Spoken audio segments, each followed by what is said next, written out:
Alors, ce que je voudrais dire pour commencer, vous êtes dans la presse. Et dans la presse, vous savez qu'il y a ce qu'on appelle les marronniers.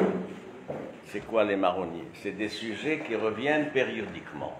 La rentrée scolaire, le logement, les résultats du bac, ceci, au Maroc et ailleurs. C'est ce qu'on appelle des marronniers.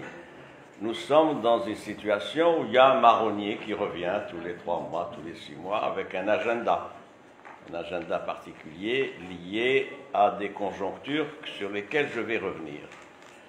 Ce que je voudrais voir avec vous, sans reprendre ce qu'a dit ma collègue Echagella, c'est d'autres points, c'est un autre éclairage que je voudrais vous proposer. Nous sommes face à un système, ou plus exactement un écosystème, qui a un pied ici au Maroc et des pieds à l'extérieur. Première observation. Deuxième observation, nous sommes face à un système où on peut se rapprocher de l'analyse économique. Je m'explique.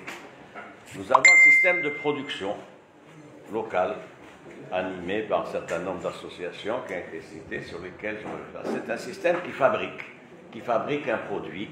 C'est l'économie. Comme on fabrique des tapis ou des chaussures, etc. Il fabrique un produit, mais ça ne suffit pas. Le produit n'est pas destiné à la consommation locale. Ça ne les intéresse pas. C'est un produit qui est destiné à l'export, c'est-à-dire la commercialisation et en même temps l'instrumentalisation. Le marché extérieur, c'est quoi de ce produit local? C'est des réseaux que nous connaissons, des réseaux associatifs, d'organisations professionnelles et autres qui ont été cités, je ne reviens pas, avec des prolongements politiques ciblés au Parlement européen, auprès d'associations espagnoles, françaises, nordiques et autres, et auprès du Congrès américain, en particulier le Sénat. Ça, c'est la première photographie, c'est pour ça que j'ai parlé d'un système où il y a une production locale qui n'est pas faite pour les consommateurs locaux, parce que les consommateurs locaux, ils connaissent, ils savent qui est qui fait quoi et pourquoi. Donc, les citoyens sont intelligents et informés. C'est pour l'export, c'est un produit qui est destiné essentiellement à l'export, et donc avec une instrumentalisation. C'est le procès de ce process de fabrication qu'il faut faire aujourd'hui. Pourquoi? Parce qu'il évacue un certain nombre d'acquis. La Constitution de 2011 a rehaussé la justice comme pouvoir, et non plus comme autorité comme dans les précédentes constitutions. Une justice qui fonctionne. Elle fonctionne de manière satisfaisante. Elle peut avoir la main lourde dans telle ou telle circonstance. C'est une justice humaine, rendue par des magistrats, mais c'est une justice qui fonctionne. 1. 2. C'est un acquis. C'est un acquis de la construction démocratique actuelle. Troisième point, pour ce qui est de la presse. Maintenant, le secteur qui nous intéresse en particulier, je procède par étapes. Quel est le pays au Maghreb, dans le monde arabe et dans la quasi-majorité des pays africains, à part le Sénégal peut-être et d'autres, etc., où il y a autant d'espace de liberté? Moi, je me pose la question. Nous sommes tous témoins de ce qui se passe dehors. Nous sommes également témoins des périodes difficiles que le Maroc a traversées pendant des décennies. Mais quelle est la situation en 2022? C'est une situation ouverte, c'est une situation où il y a des espaces de débat. C'est une situation particulière où le gouvernement est interpellé quotidiennement, sans qu'il y ait des poursuites, où des ministres sont mis en cause, où il y a des affaires qui sortent dans la presse sans que ça donne lieu à des poursuites, où les journalistes ont des droits, ils sont organisés dans un conseil national de la presse, etc. Donc voilà une autre observation qui m'amène à ceci. Le parti pris. J'ai le classement, ça a été cité, le classement de Reporters sans frontières qui fait un classement annuel. Bien. Le Maroc est classé à la 136e place. Il aurait avancé d'une place. On vous rendez compte, c'est extraordinaire que Reporters sans frontières dise ça. Nous sommes à 135, on a avancé d'une place. Donc tout ce qui est engrangé, capitalisé, ça ne compte pas, ça vaut une place. En revanche, c'est là où la comparaison est intéressante, l'Algérie. L'Algérie, elle aurait gagné 12 places. Elle est au 134e rang. C'est quand même extraordinaire, une situation pareille. C'est surréaliste. Moi, je connais la situation de la presse algérienne comme vous. Il y a 72 journalistes algériens qui ont été poursuivis. Il y en a 23 qui sont encore en prison. Il y a des journaux qui ont été fermés par le pouvoir actuel. Des journaux de presse écrite et des journaux en ligne qui ont été fermés. Voilà la situation de l'Algérie. Sérieusement, qui peut dire que la situation de la presse en Algérie s'est améliorée de 12 places? L'Algérie ne devrait pas être au 134e, elle devrait être dans les tout derniers, compte tenu du climat de répression qu'il y a dans le pays voisin. Il y a également d'autres observations que je voudrais faire. C'est le fait que la connexion entre certaines associations, Reporters sans frontières et d'autres, etc., et des réseaux politiques. J'ai étudié, comme vous, les paragraphes consacrés par Reporters sans frontières au Maroc. Je vais y revenir. C'est du papier collé dans le rapport dans la résolution américaine présentée par un certain nombre de sénateurs. C'est au mot près. Donc il y a bien une commercialisation, une connexion entre ce que disent certaines associations professionnelles à l'étranger et des relais politiques. Les relais politiques, ils sont où? En l'espèce, aujourd'hui, on parle de projet de résolution de quelques sénateurs américains, 2 républicains, si j'ai bonne mémoire, et les autres démocrates. Les républicains, il y en a 2, ils sont ce qu'ils sont, on les connaît depuis longtemps, ils se trouvent dans des situations invraisemblables. C'est les mêmes sénateurs républicains qui avaient pris position contre la reconnaissance par l'administration Trump de la souveraineté du Maroc sur ses provinces arrières. Donc on sait qui est qui. Bien. Le président de cette commission des affaires étrangères du Sénat américain, c'est qui? C'est un certain Robert Menendez, dit Bob Menendez. Qui c'est? C'est un démocrate. On ne peut pas lui reprocher, personne n'est parfait, les démocrates respectent le fait qu'il soit démocrate. C'est un enfant, il est fils d'immigrés cubains. C'est intéressant. Et c'est toujours distingué par des positions hostiles à l'endroit du Maroc. On retrouve sa signature et d'autres signatures des mêmes sénateurs américains à propos de positions, je l'ai dit, hostiles au Maroc. Ce sont les mêmes réseaux, les mêmes contacts qui, de manière continue, multiplient donc les déclarations hostiles au Maroc et hostiles à la marocanité des provinces sahariennes. C'est les mêmes réseaux qui ont des accointances, ça a été dit tout à l'heure, avec les réseaux professionnels que j'ai cités, etc. Et c'est quand même intéressant. Qu'il y ait ce séquençage de ce type d'informations. Ce sont les mêmes dehors, mais alimentés et nourris par le réseau local que j'ai cité, qui sont hostiles aux positions marocaines. Ce sont les mêmes qui, pendant des décennies, ont répété et fait référence au peuple et on fait référence au peuple sahraoui. Il faut avoir de la mémoire. Moi, j'ai un peu de mémoire. C'est des choses que j'ai suivies depuis décennies. C'est la même mouvance qui, dans les procès de 77 à Casablanca et ailleurs, etc., soutenait l'indépendance du peuple sahraoui. Et vous remarquez ces associations auxquelles a fait référence ma consoeur tout à l'heure. Ce sont des associations pour qui la marocanité du Sahara est relative et sujette à caution. Et oui, mais il y a des prises de position, il y a des déclarations. Donc nous avons affaire, j'allais dire, à une 5e colonne, mais c'est trop d'honneur, nous avons affaire à une mouvance que nous connaissons qui a le droit de s'exprimer, mais sans porter atteinte aux fondamentaux.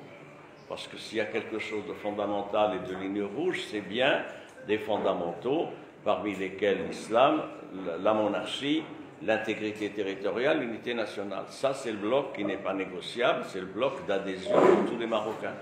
Donc nous sommes bien face à une relance d'une campagne périodique portant atteinte à des fondamentaux, notamment la question du Sahara. En l'espèce, qu'est-ce qu'ils ont fait? Ils ont laissé de côté tout ça et ils rebondissent sur quoi? Ils rebondissent sur 3 noms de journalistes qui ont fait l'objet de mesures de condamnation.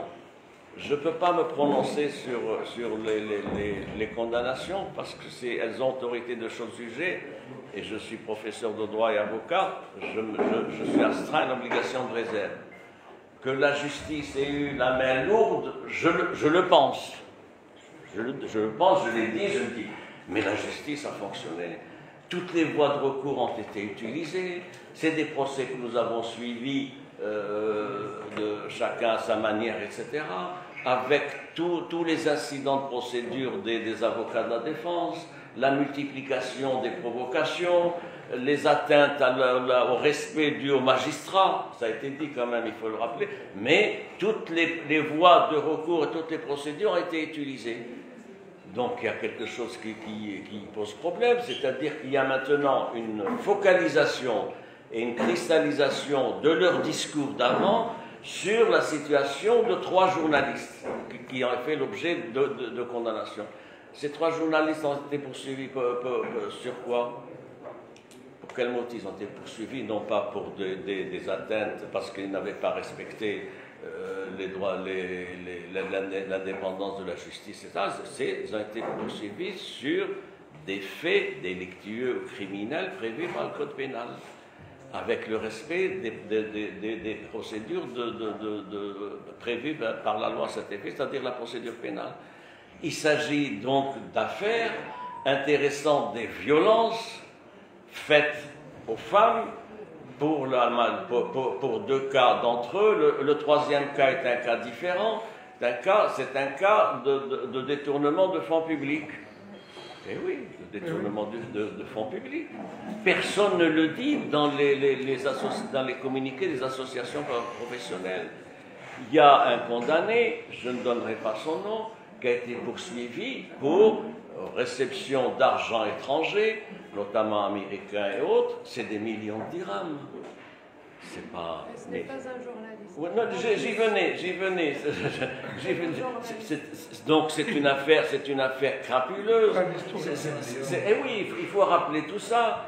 Le 3e, il n'est pas poursuivi parce qu'il est journaliste, il est poursuivi par le fait d'avoir utilisé de l'argent public étranger, d'avoir violé les principes même de son association, et ça a conduit à un enrichissement personnel. Il y a un dossier qui a été fait, il y a une enquête très minutieuse qui a été faite par la BNPJ, transmise au parquet, qui a instruit. Vous savez, nous avons d'excellents magistrats parquetiers qui sont très sérieux. Ce n'est pas parce qu'ils ont été nos étudiants, c'est parce qu'ils sont attachés aux exigences de leur métier. Et il y a des faits, il y a des titres fonciers, il y a des relevés bancaires, etc. Donc ce n'est pas quelqu'un qu'on a ramassé dans la rue en disant « Ah, toi, tu as fait quelque chose, la GNA, etc. » Donc il y a des faits. Donc ce qui est intéressant, c'est l'amalgame qui est fait entre 2 journalistes et le 3e qui n'est pas un journaliste. C'est ça qu'il faut démonter et il faut déconstruire ce qui est mis en avant par ces associations professionnelles. Il y a également un autre fait qu'il faut relever, c'est qu'il faut que nous soyons réactifs. Il faut que nous soyons réactifs. Je félicite l'association ici présente pour sa réactivité. C'est-à-dire qu'il nous faut rendre coup pour coup. Il nous faut, on n'est pas là pour, c'est pas un schéma de violence, c'est un schéma de communication. Il faut expliquer à chaque fois quels sont les tenants et les aboutissants des dossiers invoqués par un certain nombre d'associations professionnelles. Et il faut porter notre parole chez eux. Il faut expliquer, il faut faire du lobbying, il faut faire de la communication. nous avons des réseaux d'influence, de contacts à l'étranger, il faut qu'ils soient informés de tous ces éléments-là. Ce que je veux dire par là, c'est que nous avons affaire à une mauvaise foi caractérisée et à une politique insidieuse qui ne s'arrêtera pas. Et donc, il nous faut de la mobilisation, il nous faut de la vigilance et de la veille pour porter quoi? Pour porter nos messages. C'est quoi le message? Ces messages de que nous sommes dans une construction démocratique, elle n'est pas parfaite.